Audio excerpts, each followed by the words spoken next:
Hello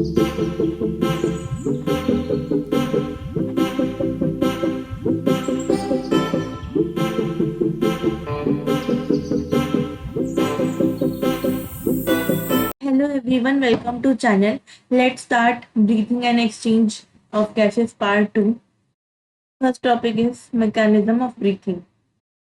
Breathing involves two stage. आते हैं हम लोग mechanism of breathing पे.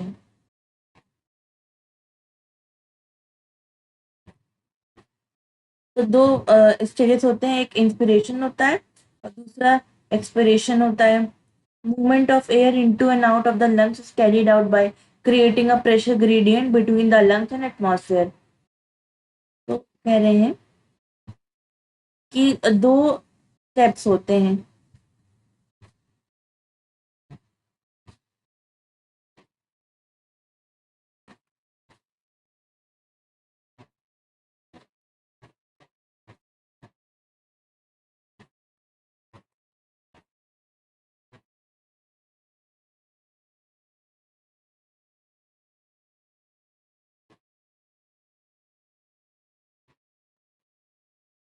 Inspiration आता है if the pressure within the lungs, intrapulmonary pressure is less than the atmospheric pressure.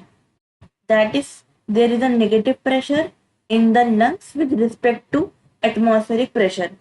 Similarly, expiration take place when the intrapulmonary pressure is higher than the atmospheric pressure.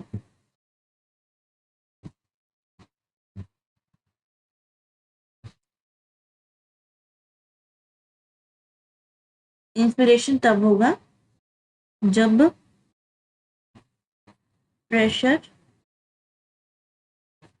With in lungs, जिसको हम लोग कहते हैं intra pulmonary pressure, the atmospheric pressure. ठीक है, मतलब there is a negative pressure in lungs with respect to atmospheric pressure. फिर expiration, इसमें क्या होता है जब intra pulmonary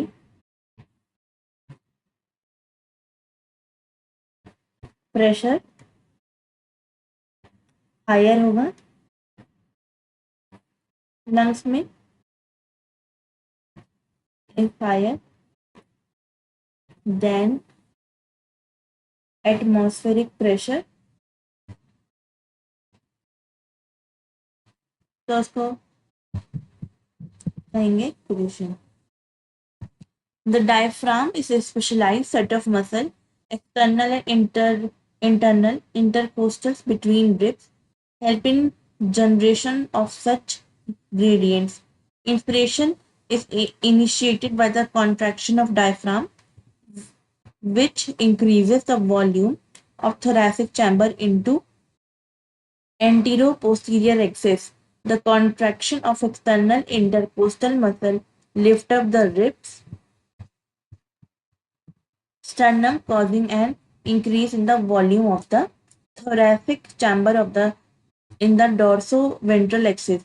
The overall increase in the thoracic volume causes a similar increase in pulmonary volume.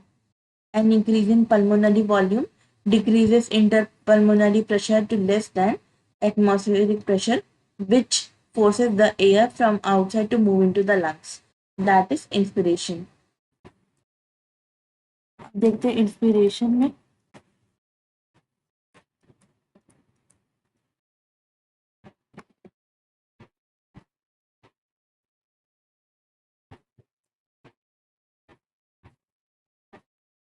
It is initiated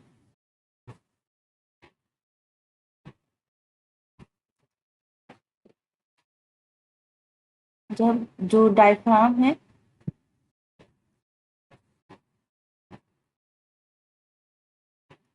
ये contract हो जाएगा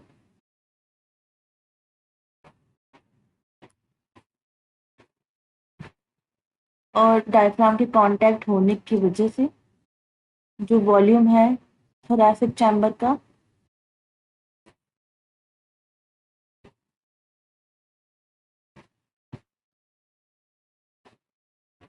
ये इंक्रीज हो जाएगा।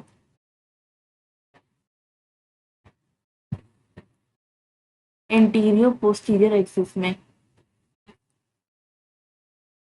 एंटीरियर पोस्टीरियर एक्सिस में।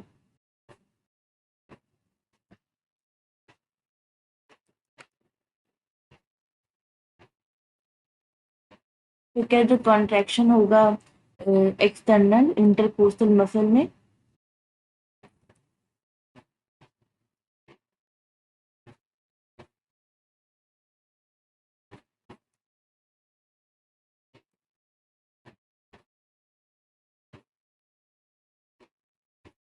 इसमें जो रिब्स होंगी वो लिफ्ट अप होंगी, ऊपर जाएंगी।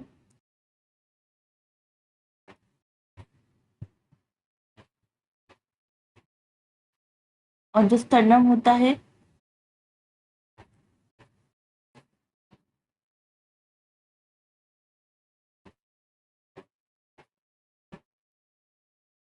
वो डॉर्सो वेंट्रल एक्सिस के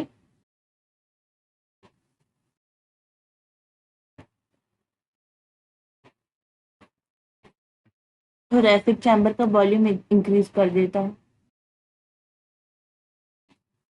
थोरैसिक चैम्बर के वॉल्यूम इंक्रीज हो जाते हैं।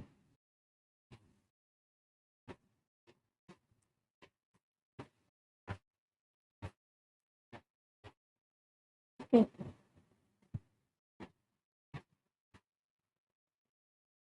और ये जो ओवरऑल इंक्रीज होता है वॉल्यूम में,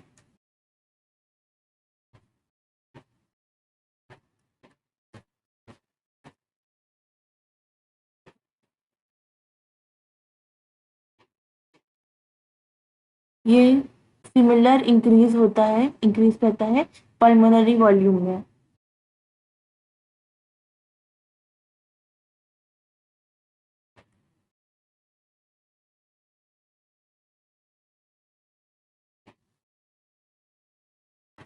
ठीक है, ये जो पल्मोनरी वॉल्यूम इंक्रीज होता है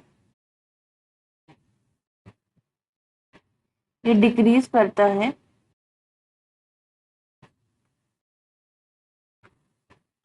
इंट्रा पल्मोनरी प्रेशर को,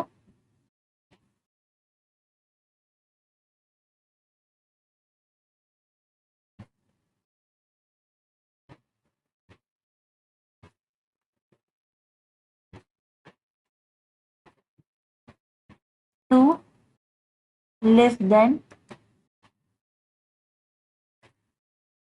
एटमॉस्फेरिक प्रेशर, जो कि फोर्स करता है बाहर की हवा को लंग के अंदर आने के लिए। तो relaxation of the diaphragm and intercostal muscles return the diaphragm and sternum to their normal position, reduces the thoracic volume, thereby pulmonary volume, which leads to an increase in intrapulmonary pressure to slightly above the atmospheric pressure, causing expulsion of air from the lung, that is expiration. अब expiration देखते हैं।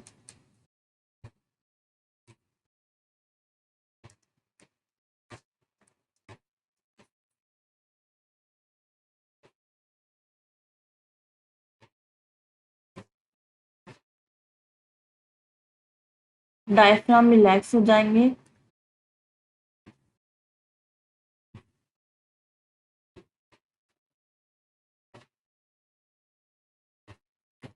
Sternum, diaphragm और sternum relax होकर अपनी original position पे लौट आएंगे।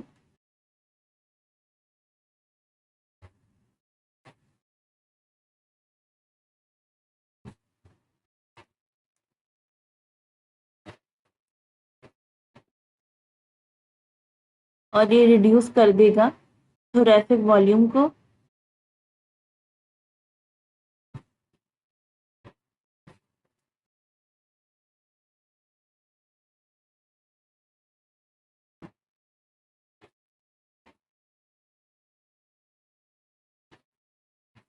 और ये लीड कर देगा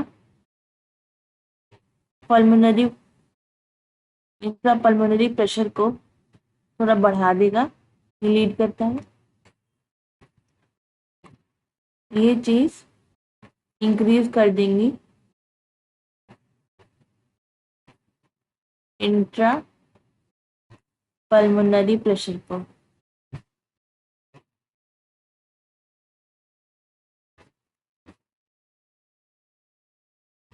Slightly above the atmospheric pressure,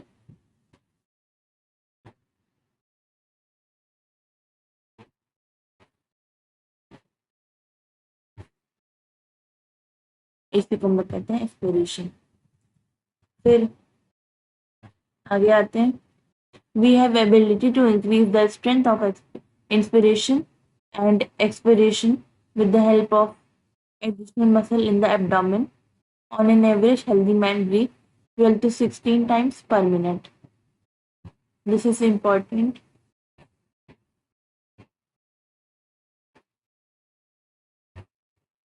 This is important topic.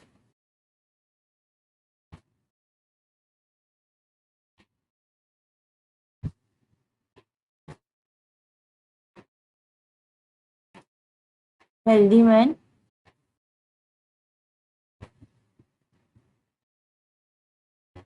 12 से 16 टाइम एक पर मिनट में ब्रीथ करता है। Volume of air involved in breathing movements can be estimated by using spirometer, which help in the clinical assessment of pulmonary functions. अब यहाँ की topic कर रहे हैं हम एक्सचेंजेस ऑफ गैसेस।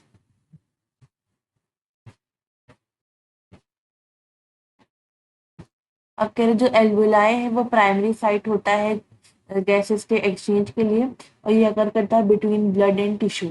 O2 और CO2 एक्सचेंज होते हैं bye simple diffusion, mainly based on the pressure या कंसंट्रेशन ग्रेडियंट। जो सॉल्युबिलिटी है गैसेस की और थिकनेस है मेम्ब्रेन की, वो इन्वॉल्व होते हैं डिफ्यूजन में, जो कि इंपॉर्टेंट फैक्टर होते हैं जो कि रेट ऑफ डिफ्यूजन को देखते हैं। This can be your statement question. Pressure contributed by an individual gases in a mixture of gases is called partial pressure. ये partial pressure की definition रिप्रेजेंटेड करते हैं ऑक्सीजन के लिए PO2 और कार्बन डाइऑक्साइड के लिए PCO2। ये टेबल बहुत ये इंपॉर्टेंट टेबल है। This is your previous question.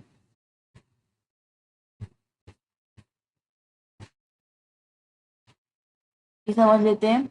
ये जो ब्लू वाला है ये पल्मोनरी आर्टरी है, ये और ये जो रेड वाला है ये पल्मोनरी वेन है। ये सिस्टमेटिक आर्टरीज है, ये सिस्टमेटिक वेन है। ये सिस्टमेटिक वेन्स जो होते हैं वो डीऑक्सीजनेटेड ब्लड को कैरी करते हैं, और जो सिस्टमेटिक आर्टरीज होती हैं वो उसको ऑक्सीजनेटेड ब्लड को कैरी करती हैं। ये हमारा एल्वियोलस है।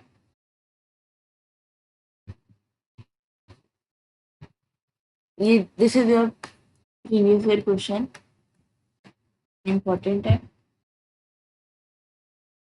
ब्लड कैपिलरीज हैं ये, और ये हमारे हैं रेड ब्लड सेल्स। ये बेसमेंट सब्सटेंस है जो कि इसके प्रोटेक्शन में काम करता है, प्रोटेक्शन में काम आता है ये।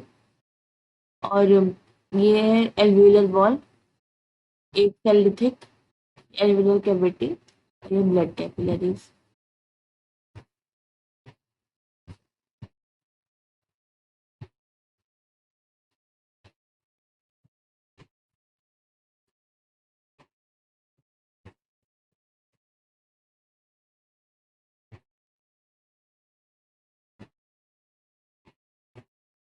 फिर कह रहे हैं ये as the solubility of CO2 is 20 से 25 time higher than O2, amount of CO2 that can diffuse through the diffusion membrane per unit difference in partial pressure is much higher compared to O2. Diffusion membrane is made of three layer, इधर बताया ही है, thin squamous epithelium of alveoli, endothelium of alveolar capillaries, and the basement substance in between them. However, its total thickness is much less than a millimeter. Therefore, all the factors in our body are favorable for diffusion of O2 from alveoli to tissue, that of CO2 from tissue to alveoli. ये table ज़्यादा important है, notes बना लेते हैं. Exchange of gases.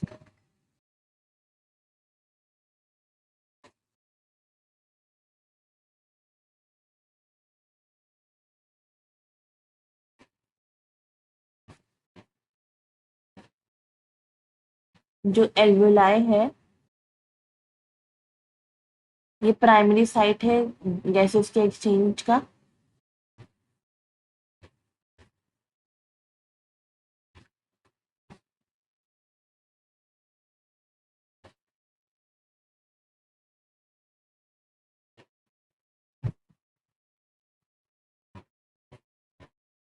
जो simple diffusion होता है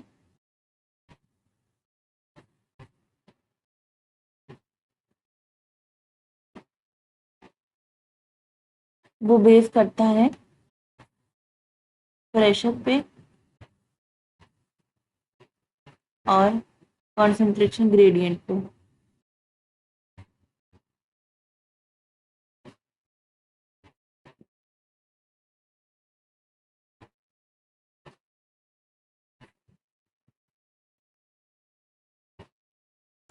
और रेट ऑफ डिफ्यूजन को अफेक्ट करता है, इसको अफेक्ट करते हैं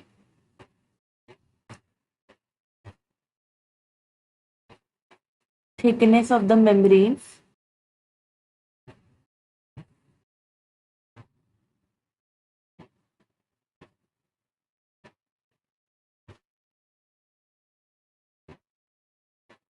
जो कि डिफ्यूजन में इन्वॉल्व होता है.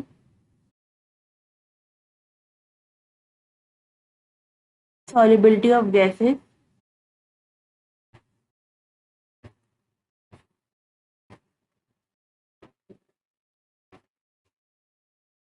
ठीक है. आगे आते हैं pressure contributed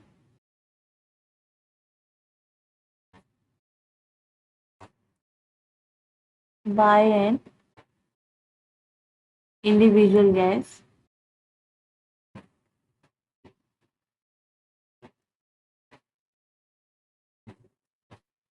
in a mixture of gases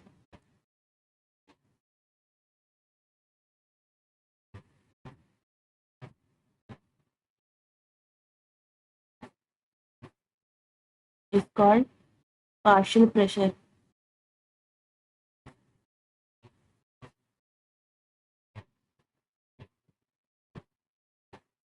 अब कह रहे हैं partial pressure of oxygen and carbon dioxide. Table दी गई है डिफरेंट डिफरेंट पार्ट में, बनाते हैं इसको. पहले O2 लेंगे. एटमॉस्फेरिक एयर का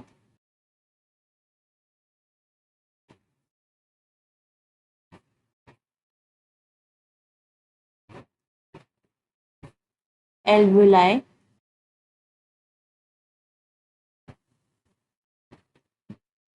blood deoxygenated blood oxygenated tissue.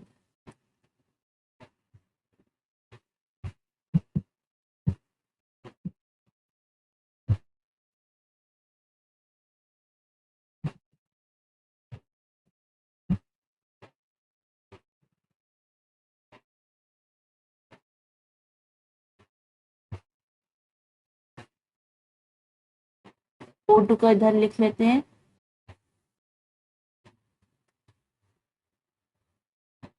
CO2 का इधर लिख लेते हैं।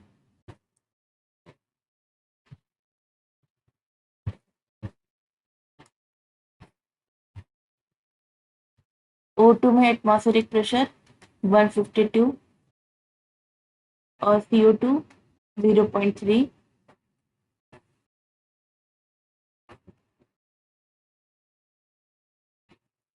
159 और 0.3। एल्विलाई में O2 104, CO2 40। डीऑक्सीजनेटेड ब्लड में O2 40, CO2 45। ऑक्सीजनेटेड ब्लड में O2 95, CO2 40। टिश्यू में O2 40 और CO2 45। बस इतना ही दिया इसमें, और कुछ इंपॉर्टेंट नहीं है, डायग्राम इंपॉर्टेंट है। That's it for chapter.